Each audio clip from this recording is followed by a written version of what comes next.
අයිබෝවන් ශ්‍රී ලංකා. ඔබ සාදරයෙන් පිළිගන්නවා අපේ රේඩියෝ වැගබෝන් වලට. අපිත් එක්ක ඉන්නවා දැන් mister පල්ලෙබෝ. Travel is possible at any age. Your sense of adventure is just over the horizon. So, reach out and grab it. This is the Radio Vagabond. Welcome to an episode from Sri Lanka. It's an episode that's a mix of two previously released episodes from here. I visited the island in 2019, just before the pandemic shut down the world and Sri Lanka. And now where things are slowly opening up again, I think it's about time to share some of my adventures from here. Enjoy. It's early in the morning, before 6, here on the east coast of Sri Lanka, and I got up early and walked a few steps to the beach, and now I'm sitting in the sand here, and I set up my camera so I can make a great time-lapse of the sun rising in a few minutes. And while I'm doing that, a group of 10, 11 young men are pulling a rope from the ocean. I have no idea what's at the end of the rope. I cannot see. There's nothing out there. I don't know if they're fishing or pulling up a net or something like that. That's my guess. And they walked straight in front of my camera. And I said, oh no. Now they're out of the shot again. But they pull this rope out of the ocean and pull it onto the beach. And whenever they reach the back of the beach, they detach themselves from the rope and then walk out again and tie their waist against up to the rope again, and then start pulling again.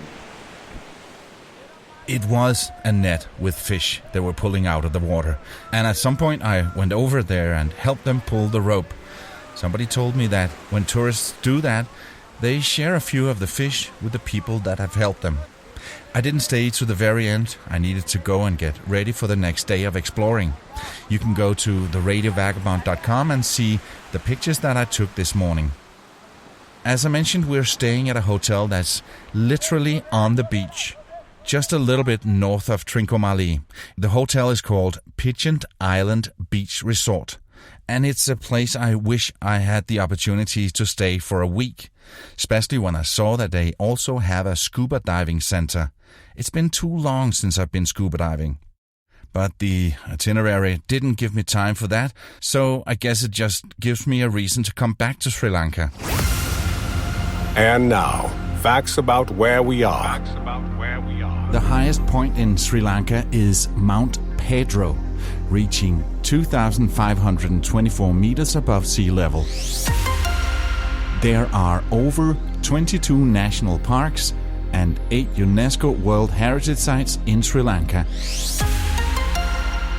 With over 400 waterfalls, Sri Lanka has perhaps the largest number of waterfalls of any country in the world in comparison to its size. Bambarakandi Falls is the tallest waterfall in the country with a height of 263 meters. And that was facts about where we are. This is the Radio Vagabond podcast. It was time to head down to Habarana, 100 kilometers, 62 miles, southwest of Trincomalee. This is where we're staying tonight and also where we're going into the nature. When we get close, we leave the paved road and get into a small clearing in the forest. The first thing I see are some white bulls. We're about to go deep into the forest on small bullock carts. We're in the forest here in Sri Lanka, and on a cart with 2 white bulls in front of us pulling this bull. We're 4 people in the cart, and we're heading down a dirt road to go visit an authentic Sri Lankan village.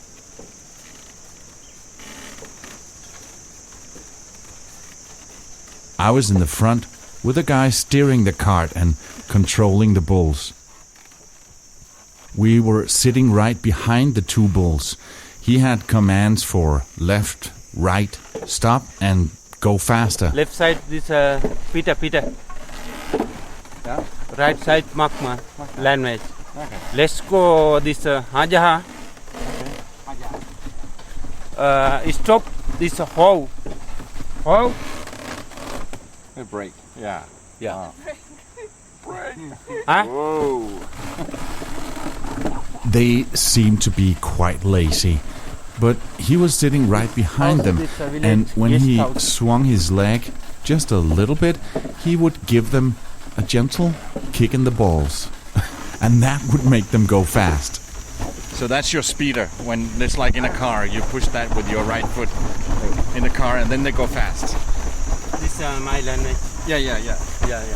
My language left and right side. This is my language. Yeah.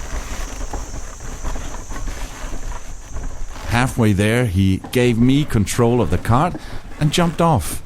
So there I was, controlling the bulls and the bullock cart on a small dirt road in a forest in Sri Lanka. Now, that was a first for me. And no, I did not kick any balls. Huh? After that, we walked a bit more. What kind of crop is it?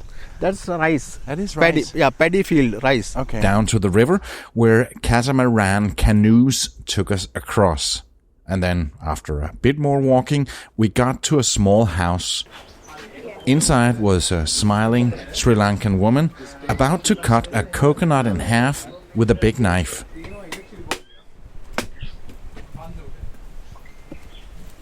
This coconut water is very nutrition. If you want, you can drink. See, lot of minerals. One can taste. I got to taste a bit of the coconut milk. Minerals, very healthy. Natural. Try. And then she starts grinding the inside of the coconut on a piece of metal at the end of a stick she was sitting on. Very old-fashioned and authentic.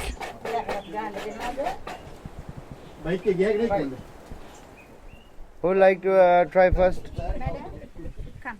I'll try. The desiccated coconut falls down on a banana leaf. It looks so easy the way she does it, and yet we can see that she's done this like a million times before. You have to sit on it. Oh, okay. We realized just how hard it was after Joanna and Viola from the group tried to do it as well. We realized that this is just the right touch. And with all due respect to Joanna and Viola, they just didn't have that touch. Then we go outside where there's a big stone. She puts some chili and salt on the stone and starts grinding with another stone about the size of a loaf of bread. She grinds it a bit and adds the desiccated coconut, some onion, and some lemon. Take these chilies and salt and this onion and lemon. Okay? And then she grinds some more. She scoops this with her hands back to the banana leaf and lets us taste a bit. Wow. Yeah, spice little bit spicy, but even bread you can eat bread with this. Western is culture, mix of bread and sambal. This is just a small part of the meal that awaits us. Traditional Sri Lankan foods. These foods are cooked by using firewood, not from gas or electric power. You can go to the kitchen.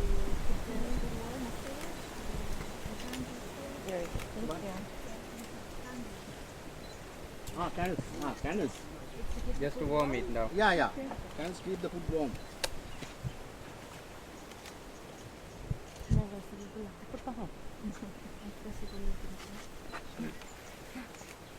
You know how long it took? Very simple time. In only 5 minutes, no? Yeah. So when the husband comes to house and when he up or look for something for eat, and then wife and husband doesn't want to fight, no? Wife within 5-10 minutes make a sambal with rice. So life is going very peacefully. Husband will be happy and wife will be happy and.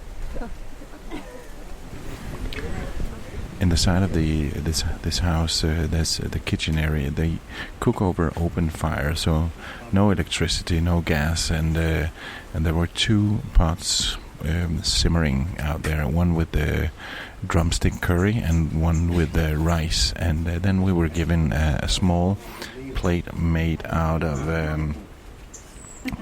straw, and then a big leaf on top, and that is our plate. And now we're going to be eating the stuff that she grinded before with the coconut and the salt and chili and lemon, and with the rice and curry, drumstick curry chicken, and we're supposed to eat with our hands. Let me go and get some. Can you explain for me what all this is? Obviously, we have white rice here. This white rice. Yeah. This red rice. Red rice means with the bark of the paddy. Okay, but it's the same kind of rice. It's just done in another way. No, same rice, but this is without bark. This is with the bark. Okay, I got it. Yeah. And this is the curry of pumpkin. Oh, it's pumpkin. Pumpkin. I was wondering what it was. Yeah, that's pumpkin. Okay. Yeah, and this is green gram. Green gram. Green gram. I don't know what that is. Yeah, that is like dal, but it is they have grown it in the China cultivation. Okay. And this is jerkin, like cucumber. Okay. And this is the brinjal or eggplant. Eggplant. Yeah. Brinjal. Okay. And this is green leaf. Yeah. It's grow in the soil. No, like a green. It's called green leaves. Okay. This chicken. The chicken And curry. Fry fish. Fry fish. That's fish. Yeah, this fish, fry fish. They have catch from lake. Yeah. Tanks. And papadang and this sambal. Yeah. The stuff that she made with coconut. Yeah. And it's called Sambal. Okay. Sambal. Okay. And this is stone apple. Aha. This is porridge of the paddy. Porridge of the paddy. When it grows like this. Yeah. And these are fruits, melon, annas, and these are sweets, sweet meats. Yeah, that's it. There are different type species of banana. This is so delicious. Yeah. It looks a little bit like meatballs, but what is it? This is completely flour of rice, sugar, some salt with milk, coconut milk, Okay. and then fry with the coconut oil. In Sri Lankan festival time, any special occasions, we make this. Like cakes in Western life. It's so delicious.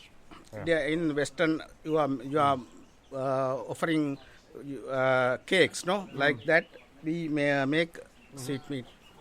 This is called kaung, but special species of kaung. This is called narang kaung. Narang kaung. Then another kaung is there. Then there's like a tomb in that kaung.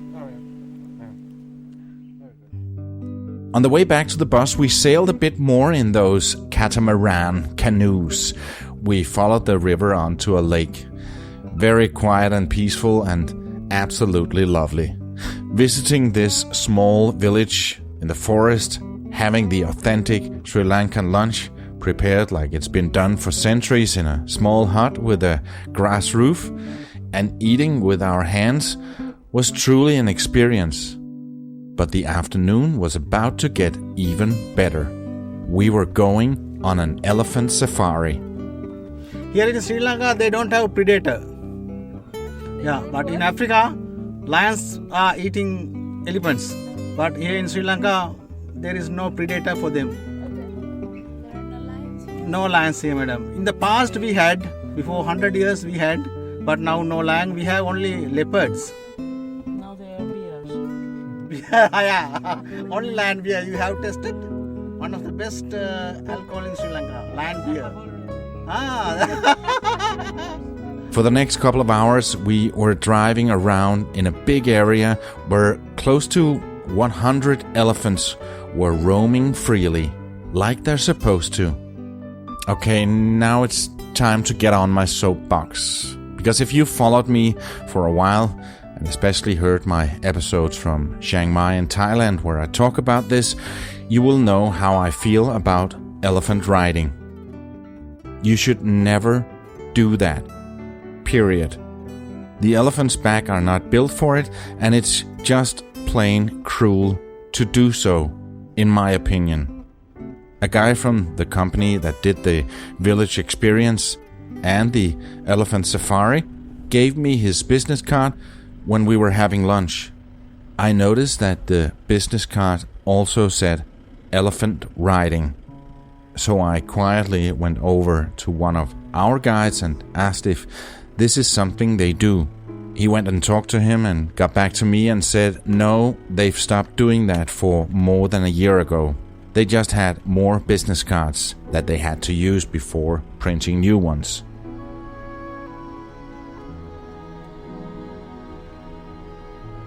To me, that was a total valid explanation, and I understood. I accepted that, and we went on the elephant safari.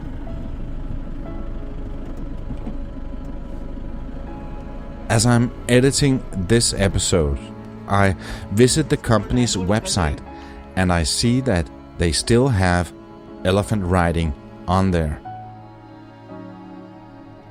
If they have stopped it, and of course I trust the guy and expect that they have, I find it kind of weird that they didn't remove those pages from the website. That's why I can't mention the name of the company, neither here or in the show notes, as I normally would, until I know for sure that they have stopped elephant riding.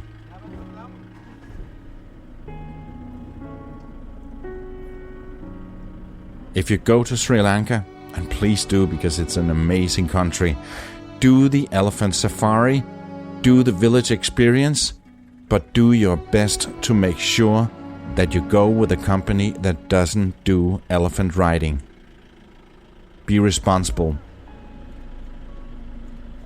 This might be a cultural thing, and don't get me wrong, I totally respect the Sri Lankan culture and that the people have to make money off tourists, but I simply can't support cruelty to animals. So I would never do elephant riding, I would never go to bullfighting, I would never go swimming with dolphins, like I did in the Bahamas before I knew better. All this is my own genuine opinion. I'll get down from the soapbox now.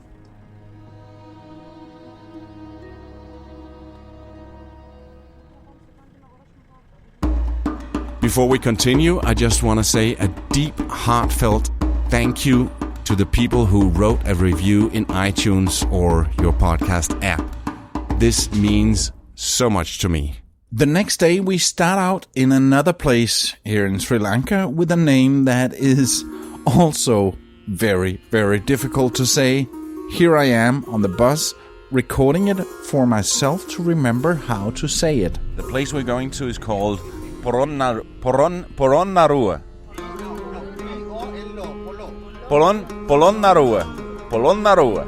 The ancient city of Polonnarua. The ancient city of Polonnarua is a UNESCO World Heritage Site and the second most ancient of Sri Lanka's kingdoms. Polonnarua was first established by the Chola dynasty as their capital in 993. We're going to be riding bicycles around the area, and as we're standing at the side of the street waiting for the bikes, I talked to our guide Pradeep about the place, hoping to impress him with my pronunciation of Polonnarua. We're in I want to say that. We're in Polonnarua. We are in Polonnarua. Polonnarua. Oh, damn it, I was so close. Polonnarua. And it's the second kingdom of... Yeah, this is the second kingdom of Sri Lanka. What does The that first mean? kingdom was Anuradhapura. It was lasted 1000 years until 993 AD, and thereafter the capital was changed to Polonnarua because the king's power in Anuradhapura was not powerful, and also political situation was became chaotic. What that mean, Chowdi? Chowdi means so many foreign invasions came to Anuradhapura. Okay. So king's power was very weak. Yeah. By that time, Polonnaruwa was very improved, very sufficient, agricultural and populated area. Therefore, the kingdom was shifted from Anuradhapura to Polonnaruwa. Okay. In the 993 AD. Yeah. It was about the time that we had the Vikings in Denmark. Oh, Yeah. probably. I can't wait for that. Let's get on the bike. Today, the ancient city of Polonnaruwa remains one of the best planned archaeologic relic cities in the country that showcases the discipline and the greatness of the kingdom's first rulers. And as a fun fact, if you grew up in the 80s like me, this place was used as the backdrop of the Duran Duran music video, Save a Prayer, in 1982.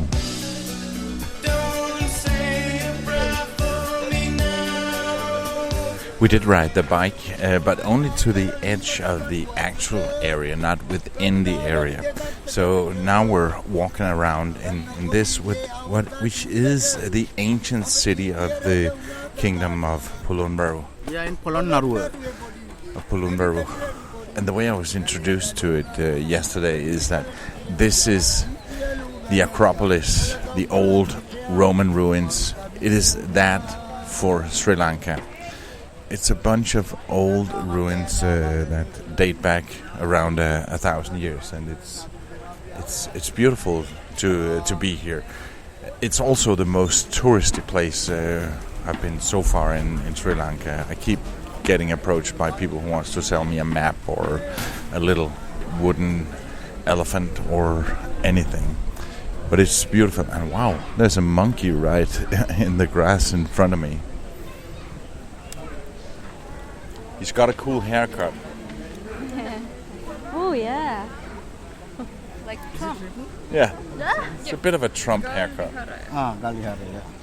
It's a beautiful place that also holds some beautiful statues. These are masterpiece of statues. The first one is Buddha is meditation posture, and the second one is Buddha is preaching Dhamma in the heaven. And third one is a little bit different posture. It's called Paradukka Dukkita posture.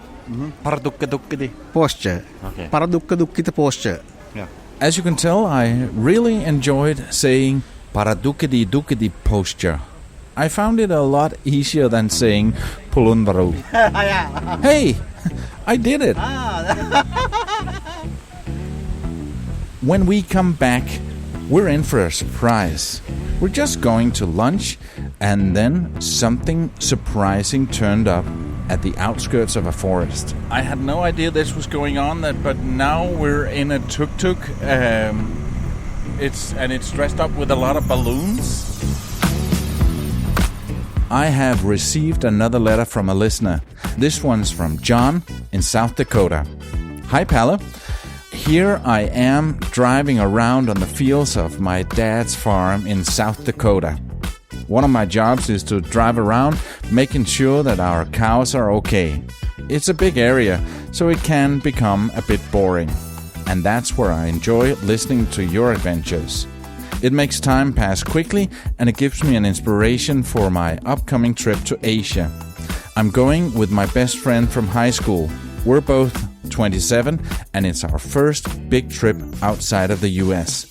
After we both heard your first episodes from Sri Lanka, we've decided to go there. Thanks for the inspiration, Palle. Keep up the good work, John. Thank you so much for your email, John, and I'm glad that I could inspire you guys. Please let me know how the trip went after you've been to Sri Lanka. And by the way, John, when you're looking for a place to stay, consider using hotels25.com.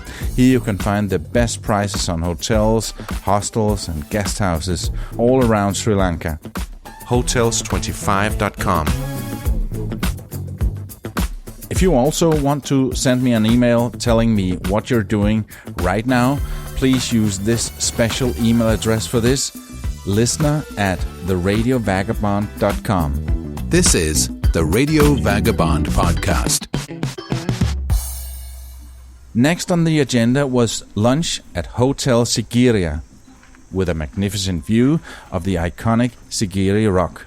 The rock, or mountain itself, holds an ancient rock fortress and is nearly 200 meters, 660 feet high. We're to climb it in the afternoon. But first we're going to lunch, and boy, were we in for a surprise. First, we stop at the edge of a forest, and there are quite a few tuk-tuks waiting for us. They're all decorated with flowers and balloons. One of the drivers greets me and points at his tuk-tuk. Yeah, okay. All right. For fun, I took his seat in the front just to see the look on his face. I just wanted to see your face. Yes, I needed to see your face. No. It was priceless. No problem, you can do. That would be a lot of fun.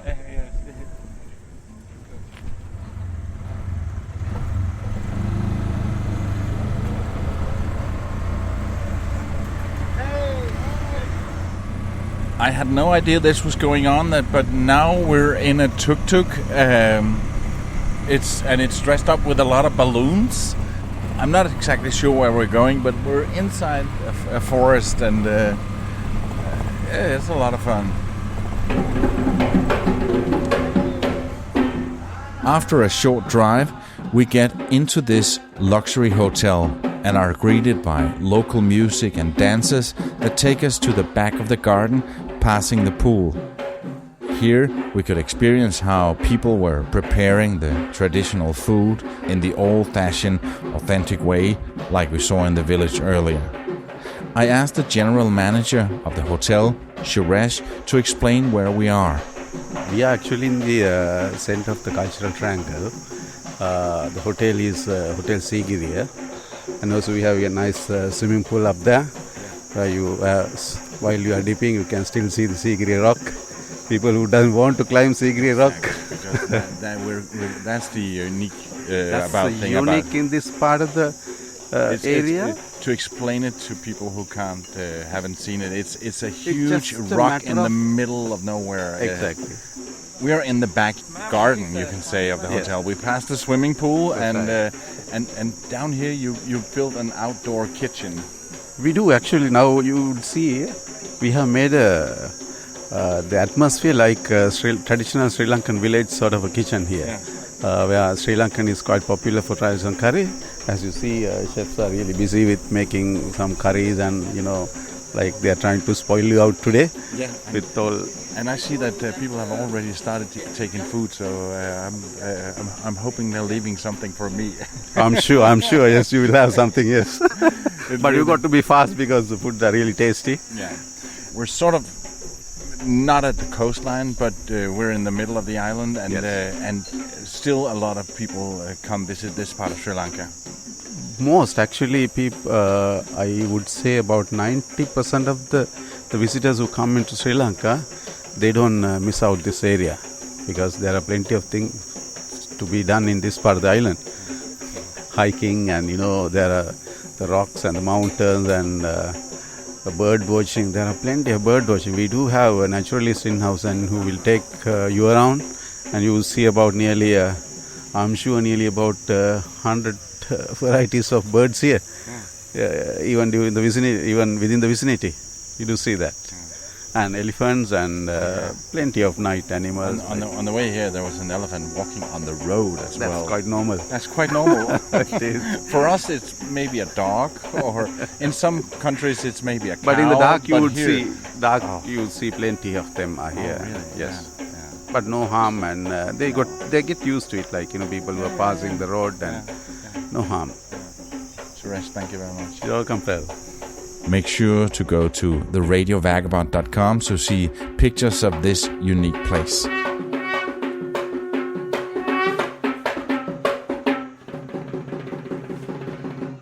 This is the Radio Vagabond podcast. After an amazing lunch and wonderful experience at Hotel Sigiriya, I'm now about to climb the Sigiriya rock itself. And it's right in front of my eyes now, and it looks like a long way up. I've been told there are 1,112 steps. I'm not going to be counting, but that is kind of the equivalent of 75 floors as far as I could figure out. To get into this area, there's an entrance fee. And for foreigners, it's 28 euros. For the locals, 25 euro cent. 25 cent. It's 5,500 rupees for foreigners and 50 rupees for the locals. So a bit of a difference. But I feel that's okay. Otherwise, there would be only tourists here from outside of Sri Lanka, and not giving the people from this country an opportunity to see their own country. So I think that's a good thing. It was a bit of a hike, but the highlight of the day to get up there. I felt I was on the rooftop of Sri Lanka, being on Sigiriya, walking around the ruins with an astonishing view as the sun was slowly setting. I highly recommend that you man up and go up there when you get to Sri Lanka. The Radio Vagabond is partly supported by Hotels25.com, and the trip to Sri Lanka was made possible by Sri Lanka Tourism. But everything I've said in this episode is my own genuine opinion. You can see more on srilanka.travel. In the next episode, I'll take you to Rio de Janeiro, and we'll be listening to some amazing, spontaneous samba music on the Copacabana beach.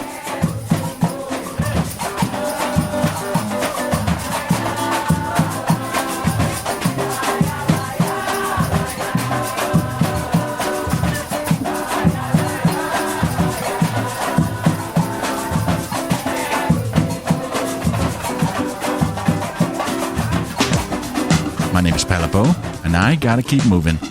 See ya.